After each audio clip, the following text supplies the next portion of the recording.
CBS 라디오 김현정의 뉴스 쇼. 예, 작년 9월 19일 그러니까 딱 1년 전 남과 북의 정상은 세 번째로 만났고요. 평양 거리 걸었고요. 백두산 천지 앞에서 사진도 찍었습니다. 그리고 5개 조항의 평양 공동선언도 발표했죠. 그게 벌써 1년 전이네요. 예. 그 후 1년을 좀 돌아보겠습니다. 특히 5가지 평양선언 중에 주목이 됐던 게 군사 분야 합의였죠. 군사적 적대 행위 중지한다. 군사분 개선 일대에서의 군사행동 제한한다. 이런 것들이었는데 돌아보면은 최근까지도 단거리 미사일 발사하고 있고 또 한편에서는 트럼프 대통령한테 평양 오라고 하고 트럼프는 김정은 위원장한테 워싱턴 오라고 그러고 뭔가 끊길 듯 계속 이어지는 이런 상황입니다. 1년을 돌아보고요. 현재를 짚어보죠. 군사 전문가 정의당 김종대 의원 연결이 되어 있습니다. 김종대 의원님 안녕하세요. 네, 안녕하세요. 벌써 1년이 됐네요. 아, 그러네요. 사실은 네. 남북미 관계가 그때만큼만 좋았으면 오늘 정말 대대적인 행사 열고 온 나라가 축제 분위기였을 텐데 지금 뭐 돼지열병 때문에 취소된 것도 있긴 합니다만 그렇지 않더라도 축제 분위기 내기는 어려운 상황이죠. 남북 관계가 아무래도 교착 상태이기 때문에 축제 분위기가 안 나온다는 것보다는 예. 사실은 2월에 하노이 회담의 결렬이 예. 이 모든 것을 다 흐트러뜨려놨다. 그러면서 남북 관계까지 악영향을 받았고 네. 결국은 북미 대화가 결렬되고 교착 상태로 가면서 모든 게 다 뒤엉켜버렸다고 할 수가 있겠거든요. 그런 점에서 다시 북미 대화가 저는 실마리라고 봅니다. 1년을 쭉 돌아보면 그러니까 이렇게 엉키기 시작한 건 결국 하노이.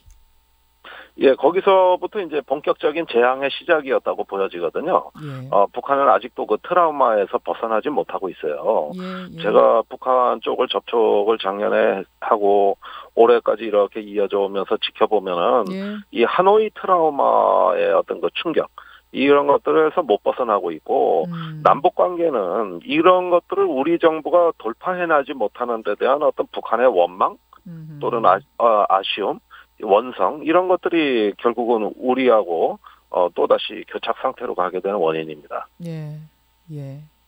하노이 충격이라고 하노이 재앙이라고 지금 말씀하셨어요. 근데 그 하노이 재앙이 벌어진 뒷배경에 결국은 네. 볼턴이 있었다. 이거 맞습니까? 결정적이었습니다. 하노이 회담 당시에는 1박 2일간 진행될 때 그 전날 볼턴이 안 보였어요. 맞아요. 만찬장에도 안 왔던 사람이. 예. 둘째 날 오전에 진행되는 트럼프 김정은 회담에 떡하니 나타나가지고 예. 갑자기 노란 봉투 내밀면서 이거 다 해내라. 거기에는 이제 핵과 미사일, 생화학 무기가 다 들어 있었거든요. 예, 이러면서 판을 깨는 양상으로 작용을 해버리니까 당시에 또 트럼프는 집중력이 없었어요. 그 뮬러 특검 때문에. 맞아요. 예, 그래가지고 대통령이 정신이 이게 혼미한 상태에서 볼턴이 그냥 판을 깨버리는 양상으로 갔죠. 그렇죠. 그 볼턴, 그 문제의 볼턴이 본인은 자진 사퇴라고 하는데 사실상 경질로 보이는 어쨌든 그만뒀습니다. 그만두고 후임자가 밤사이에 결정이 됐습니다. 로버트 오브라이언. 좀 낯설어요. 지금 인질 특사 맡고 있는 사람이라면서요. 아니 글쎄 저도 왜 이분이 임명됐을까가 참 굉장히 배경이 궁금한데. 김종대 의원님 잘 모르는 인물이세요? 낯선 인물? 이런 인질 협상 변호사를 제가 어떻게 알겠습니까? 그런데 왜 이분일까 여러 가지로 나오는 뉴스를 종합해 보면은 일단 협상에 능한 것 같고요. 그러니까 상대방과 어떤 접점을 찾아내는데 굉장히 나름대로의 노하우를 갖고 있는 분으로 보여지고, 또한 폼페이오하고 코드가 잘 맞고. 폼페이오가 전폭적으로 지지하던, 그러니까 좋아하는 인물이라면서요? 그렇습니다. 그래서 폼페이오 진영, 그러니까 볼턴의 퇴장 이후에 폼페이오 중심으로 외교안보의 판짜기에 적합한 인물이다. 여러분 아시겠지만 폼페이오는 온건파입니다. 그러니까 북한하고 얘기하자는 사람이 폼페이오였고 강경파가 볼턴이었는데 지금 폼페이오파가 득세한다는 얘기군요. 오브라이언의 등장도. 예, 그렇죠. 이게 이제 역사적 사례로 2006년에 조지 부시가 럼스펠드 국방장관을 경질시켜버렸거든요. 딱 요맘때입니다. 어허. 예, 그러자마자 남북 관계, 북미 관계가 풀리기 시작했잖아요. 그러네요. 그래서 5차 6자 회담이 개최되고 그 이듬해 14 남북 공동 성명이 된 거거든요. 예. 똑같이 한번 대입시켜 보면 예. 그때 럼스펠드가 지금의 볼턴이라는 거예요. 아. 그 볼턴 퇴조 이후에 이제 협상의 그 판이 깔리기 시작하고 그렇죠. 교착 상태가 해소되는 게 저는 그 13년 전의 역사를 그대로 재현하고 있다고 봅니다. 아, 그렇군요. 13년 전의 역사를 재현하고 있다. 근데 13년 전에도 잘 풀리는 듯 했지만 결과는 또 해결이 된 건 아니었잖아요. 근데 이번엔 좀 달라지겠습니까? 최종 결과가? 그때도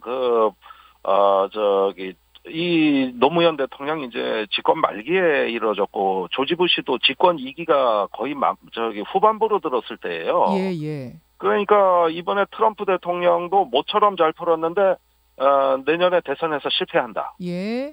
이러면은 또 13년 전에 그 영광과 좌절의 역사는 또 재현될 수 있는 것이죠. 또 되풀이. 결국 트럼프 재선 전에 뭔가 이루어져야 된다. 이거는 뭐 확실한, 계속 우리가 얘기합니다만 확실한 얘기네요. 예, 맞습니다. 다만 볼턴의 퇴장, 폼페이오 라인의 등장, 오브라이언의 등장은 상당히 좋은 시그널이다. 이것만은 분명한데. 예, 그렇습니다. 요것과 함께 또 하나 진행되고 있는 게 그 김정은 위원장이 트럼프 대통령한테 평양으로 오라고 초청을 했고, 그러자 트럼프 대통령이 김정은 위원장이 워싱턴으로 왔으면 좋겠다. 이렇게 또 응답을 했고, 요건 어떤 분위기로 보세요? 이거는 뭐 상호 하나의 어떤 심리전이라고 봅니다. 둘 다 어렵거든요.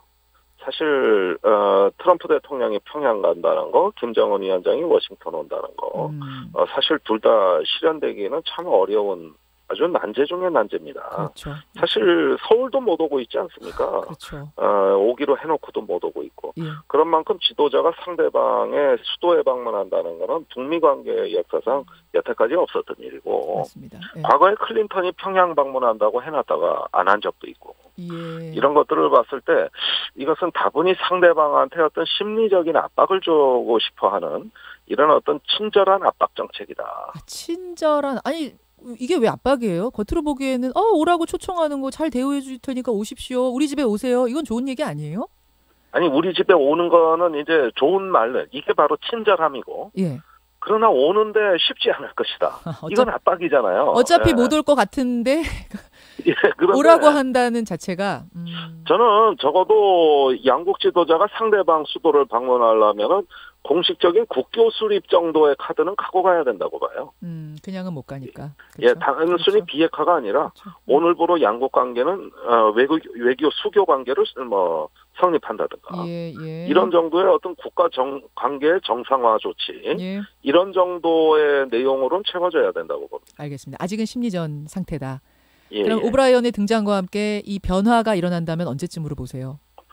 그러니까 새로운 어떤 안보보좌관의 등장은 이런 어떤 관계 개선도 중요하지만은 사실은 비핵화에 대한 유연하고 단계적 접근법을 내놓는다는데 중요한 의미가 있어요. 그렇죠. 지금 아직까지 미국은 일괄타결, 한 번에 협상을 끝내는 원딜을 선호하고 있거든요. 예. 근데 이것 때문에 이제 협상이 진척이 안 되고 또 북한은 과도한 체제 보장 요구를 하고 있어요. 예.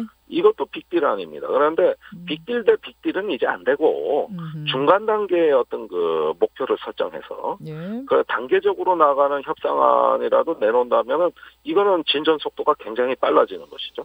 알겠습니다. 어쨌든 오브라이언의 등장은 좋은 시그널이다. 남북미 관계, 한반도 비핵화에 김종대 의원 만나고 있습니다. 김 의원님 지금 시간이 많이 남진 않았는데 제가 요 얘기는 하나 좀 여쭐게요. 얼마 전에 정의당 심상정 대표가 병사 월급 100만 원 시대를 열겠다. 군 혁신안을 제시하셨잖아요. 그거 놓고 이제 뭐 여러 가지 갑론을박이 많았습니다. 특히 한국당에서는 청년들의 좌절감과 절규를 고작 100만 원으로 메우지 말아라. 이런 정면 반박도 나오고 했는데 어떻게 보세요? 이게 100만 원 실현 가능성이 있는 건가요? 김순례 최고위원께서 하신 말씀인데 제가 제일 분이 안 풀리는 대목은 고작 100만 원이란 표현이에요. 김순례 의원한테는 고작 100만 원이죠. 그러나 병사들한테는 그 100만 원이야말로 미래의 어떤 희망의 씨앗이자 디딤돌이고 제대할 때 1,000만 원 목돈을 만들 수 있는 절호의 기회예요. 우리나라 청년들이 대학 졸업할 때 3분의 1이 빚쟁이입니다. 예. 그 빚도 3천만 원가량 돼요. 그래요. 그런데 빚을 갚는데 13년 걸립니다. 그런데 군대를 갔다 오면서 1,000만 원의 목돈을 줄 수 있으면은 이건 뭐 군대 생활의 의미가 달라지고 내가 하는 일이 썩는 게 아니구나. 미래를 준비하는 일이구나. 이래서 군 생활의 의미가 달라질 뿐만 아니라 그 나중에 학교 복학해서 취업할 때까지의 소중한 청년 자산이란 말입니다. 이걸 만들어주자는 거고 그다음에 재정 부담은 거의 없습니다. 이게 병사 숫자가 50만에서 30만으로 20만 명이 줄어들어요. 그러면은 줄어드는 숫자만큼 인건비 올라가는 걸 상쇄하면 되는 겁니다. 아, 그게 다 맞아 떨어져요. 지금 사실은 채팅창이나 제가 그 문자창을 보고 있는데 제일 많이들 하는 걱정은 고작 100만 원 그게 아니고 정반대로 이정 100만 원씩이나 매달 월급을 줘도 이게 우리 예산으로 지탱이 될까? 이게 세금 더 걷어야 되는 거 아닌가? 뭐 이런 걱정들 하시는데요. 아니 그게 계산은 정확히 해야 돼요. 자, 지금 병사 월급을 정부 계획대로면 67만 원까지 올립니다. 2022년까지. 거기서 30만 원을 플러스하는 건데 그렇죠. 같은 시기에 우리가 2017년 기준으로 병사 숫자가 50만이었는데 2022년이면 30만이에요. 젊은 인구가 줄어드니까.